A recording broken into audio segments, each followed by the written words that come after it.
Kembali di Kompas Bisnis, Saudara, hari ini merupakan puncak acara pertemuan Menteri Keuangan dan Gubernur Bank Sentral ketiga G20. Jurnalis Kompas TV Putri Oktaviani akan melaporkan langsung dari Nusa Dua, Bali.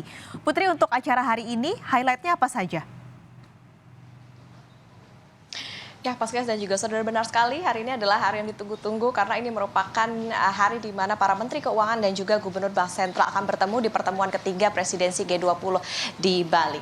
Tadi dibuka langsung oleh Menteri Keuangan Sri Mulyani, ada sejumlah agenda yang memang disoroti, diantaranya adalah pemulihan ekonomi dan kesehatan secara global, infrastruktur, perpajakan internasional, dan juga green industry. Kenapa yang dibahas isu-isu ini? Nah, tadi juga disebutkan, karena dampak dari pandemi, seluruh dunia terkena dampak, terutama di segi kesehatan dan juga ekonomi. Kesehatan tentu saja, negara-negara di seluruh dunia tiba-tiba dipaksa harus bisa dituntut, harus bisa mengobati masyarakat, termasuk juga menyediakan fasilitas-fasilitas kesehatan. Kemudian secara ekonomi juga, pemerintah di satu sisi harus bisa memulihkan ekonomi juga di tengah situasi pandemi, tetapi di waktu yang sama juga ternyata ekonomi terkena dampak akibat adanya sejumlah pembatasan yang dilakukan karena adanya pandemi COVID-19. Kemudian keberhasilan yang dicapai oleh presidensi G20 di Indonesia diantaranya adalah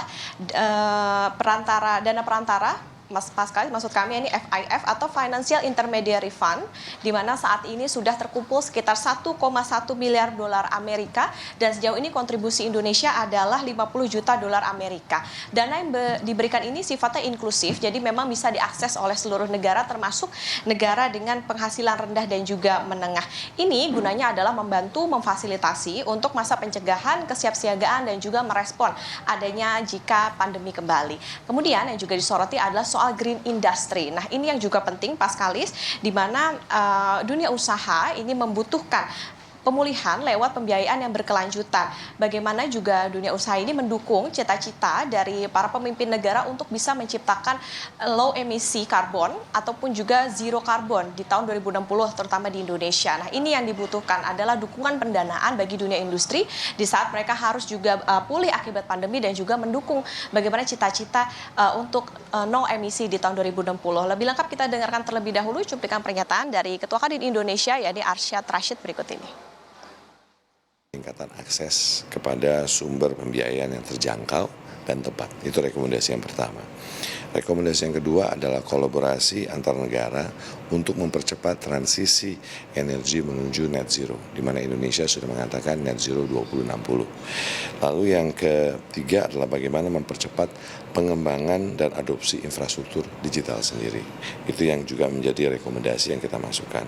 Lalu perbaikan regulasi jasa keuangan global untuk mencapai keseimbangan yang lebih baik antara pertumbuhan dan juga stabilitas. Forum FMCBG atau Finance Minister and Central Bank Governor ini akan berlangsung sampai besok. Paskas dan juga saudara, tadi dalam pembukaan Menteri Keuangan Sri Mulyani berharap bahwa presidensi G20 di Indonesia ini tidak hanya menjadi jembatan, tapi juga menjadi salah satu solusi bagi dunia pemimpin-pemimpin dunia untuk bisa mencari solusi keluar dari pandemi ini dan juga menciptakan keberlanjutan yang lebih baik supaya bisa tercapai recover together, recover stronger. Kembali ke Anda Paskalis di studio. Putri Oktaviani melaporkan langsung dari Nusa Dua, Bali. Terima kasih.